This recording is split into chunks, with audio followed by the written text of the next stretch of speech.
Hello friends, welcome to my YouTube channel. इस video में हम स्टडी करेंगे निमोनिया के बारे में। निमोनिया क्या है? एक कम्युनिकेबल डिजीज है जो रिस्पायरेटरी ट्रैक्ट को इन्फेक्शन करता है। ओके, निमोनिया ज़्यादातर बच्चों और बूढ़ों में देखा गया है। ये किसी भी एज ग्रुप को हो सकता है, लेकिन ये किस में ज़्यादातर देखा गया? बच्चों और बूढ़ों में देखा गया, क्योंकि बच्चों और बूढ़ों का इम्यूनिटी लो होता है। इस वजह से देखा जाता है बच्चों और बूढ़ों में। तो आइए हम इसके बारे में जानते हैं।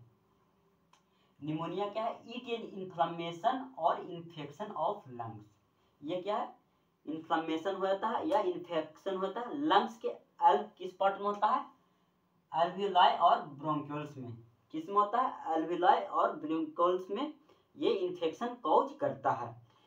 तो आइए जानते हैं एल्वियोलाई में क्या होता है। ये एल्वियोलाई होता है जो हमारे लंग्स में अंगूर के गुच्छे के टाइप का होता है। किस टाइप होता है? इस तरह बना रहता है। जो ब्रोंकस निकलता है, ब्रोंकियल्स निकलता है, उसके बाद क्या होता है? एल्वियोलाई ये रहता है। तो इसमें क्या होता है? पस और म्यूकस का फॉर्मेशन हो जाता है और इसमें जम जाता है।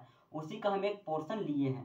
इसी से हम समझाएंगे कि किस तरह ये निमोनिया हमारे लंग्स में एल्वियोलाई को अफेक्ट करता है। तो आइए जानते हैं। ये क्या है? ये ब्लड कैपिलरी है। ये क्या करता है? इसमें इसी के द्वारा और एल्वियोलाई के द्वारा जो हमारे बॉडी में ऑक्सीजन और CO2 का आदान प्रदान होता है। तो अगर हम लोग सांस लेते हैं तो O2 आया, ओके, O2 आया, और इधर इसमें ब्लड में क्या है? CO2 है। ब्लड CO2 लेकर आया, तो क्या हुआ? यहाँ पर से आदान प्रदान होता है नॉर्मल केस में। लेकिन जब किसी पर्सन को निमोनिया होता है तो उस केस में क्या होता है? इसमें क्या होता है? पास का फॉर्मेशन होता है या म्यूकस जम जाता है। जब पास और म्यूकस इसमें जम जाएगा तो क्या होगा? इसमें जो मान लीजिए हम यहाँ पर ऑक्सीजन लिए तो ये यहाँ पर नहीं जा पाएगा। क्या? इससे इधर नहीं जा पाएगा, ये ब्लड कैपिलरी में, और यहाँ पर का जो CO2 है इधर नहीं जा पाएगा, क्योंकि यहाँ पर म्यूकस का और फ्लूइड का जमाव हो चुका है। इसी कंडीशन का कहता है निमोनिया कहा जाता है। ओके, अब हम नेक्स्ट क्या देते हैं इसका कॉज, किस किस वजह से ये होता है। तो फर्स्ट क्या है? Bacterial infection. किस वजह से होगा? बैक्टीरिया की वजह से होगा। कौन सा बैक्टीरिया? Streptococcus pneumonia. सेकंड क्या है? Viral infection. किस वजह से होगा? जो वायरस है उसकी इन्फेक्शन की वजह से होता है, जैसे कोरोना वायरस, कॉमन कोल्ड और इन्फ्लुएंजा वायरस। ये क्या करता है? हमारे लंग्स को ही अफेक्ट करता है। हमारा जो रिस्पिरेटरी ट्रैक्ट होता है उसको ये अफेक्ट करता है। थर्ड क्या है? Fungus infection. फंगस इन्फेक्शन की वजह से भी ये डिजीज कॉज हो सकता है। कौन सा फंगस की वजह से होता है? Candidiasis disease. कैंडिडियासिस फंगस की वजह से ये डिजीज कॉज हो सकता है। ओके, ये एक लंग को भी अफेक्ट कर सकता है या दोनों लंग्स को ये अफेक्ट कर सकता है। ओके, नेक्स्ट क्या है? हम देखते हैं क्लासिफिकेशन। इसका क्लासिफिकेशन 4 टाइप्स में किया गया है। फर्स्ट क्या है? Community acquired pneumonia. क्या है? कम्युनिटी में, जैसे कम्युनिटी में किसी को, जैसे हम लोग गांव में रहते हैं, ओके, तो गांव में किसी को निमोनिया हुआ है तो उस वजह से क्या होता है? हमें भी वो डिजीज कॉज हो सकता है, क्योंकि ये कम्युनिकेबल डिजीज है। एक पर्सन से अनदर पर्सन में ये ट्रांसफर होता है। ओके, तो कम्युनिटी की वजह से हो सकता है। या सेकंड क्या है? Hospital acquired pneumonia. Hospital acquired pneumonia क्या होता है? अगर कोई पर्सन हॉस्पिटल में भर्ती है तो उसका तो पहले से इम्यूनिटी वीक है, और किसी को वहां पर निमोनिया हुआ है तो उस वजह से क्या होगा? वो डिजीज उस पर्सन को कॉज कर जाएगा, क्योंकि उसका इम्यूनिटी कमजोर है। ओके, नेक्स्ट क्या है? Ventilator associated pneumonia. ये क्या है? कोई भी पर्सन जब वेंटिलेटर पर है तो उस वजह से क्या होगा? जब वेंटिलेटर से उसको क्या सांस ले रहा है तो उस वजह से इन्फेक्शन भी कॉज हो सकता है वो पर्सन को, उस वजह से निमोनिया कॉज हो सकता है। थर्ड क्या?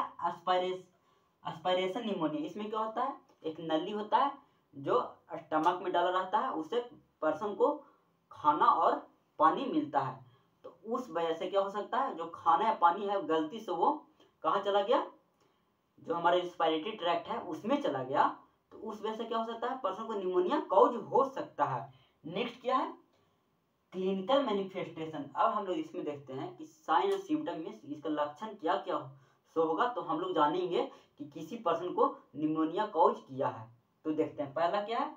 चिल या फीवर, मतलब कपकपी, देखो बुखार किसी पर्सन को रह रहा है ओके, तो ये सिम्टम हो सकता है। सेकंड क्या है, रैपिड पल्स, जो उसका पल्सेट है वो इंक्रीज कर जाएगा। क्या होगा, जो नाड़ी का जो रेट होता है वो इंक्रीज कर जाएगा। थर्ड क्या है, cyanosis. Cyanosis means bluish skin हो जाएगा। क्यों हो जाएगा, क्योंकि यहाँ पर O2 और CO2 का आदान प्रदान नहीं हो रहा है। उस वजह से क्या होगा, बॉडी में ऑक्सीजन की कमी हो जाएगा। उस वजह से क्या होगा, हमारा जो बॉडी है वो ब्लूइश कलर का हो जाएगा। नेक्स्ट क्या है, इंक्रीज रिस्पिरेटरी रेट। इसमें क्या होगा, रिस्पिरेटरी रेट इंक्रीज क्यों कर जाएगा, क्योंकि O2 और CO2 का आदान प्रदान नहीं हो रहा है।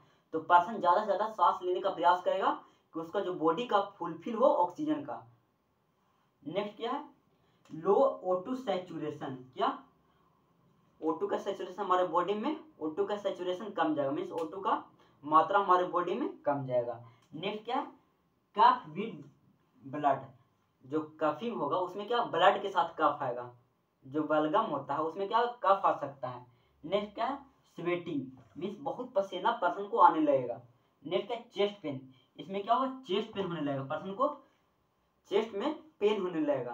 तो मेन कॉज इसमें हम देखते हैं कि ज़्यादातर क्या देखा गया है, फीवर आएगा पर्सन को, ठीक है, चेस्ट पेन होगा, ओके, और उसका हो सकता है ब्लड प्रेशर लो भी हो सकता है।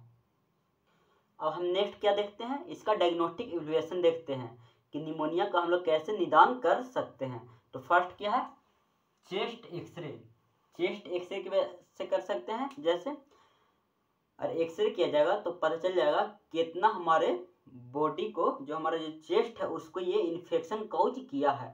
सेकंड क्या है, स्पुटम कल्चर। स्पुटम कल्चर जो हमारा जो बलगम होता है, जो खखार होता है, उसको लैब में भेजा जाएगा और उसका टेस्ट किया जाएगा। थर्ड क्या है, ब्लड कल्चर। ब्लड कल्चर करेंगे, उसमें पता चल जाएगा कि कौन सा बैक्टीरिया वायरस की वजह से जो निमोनिया है वो हमको कॉज किया है।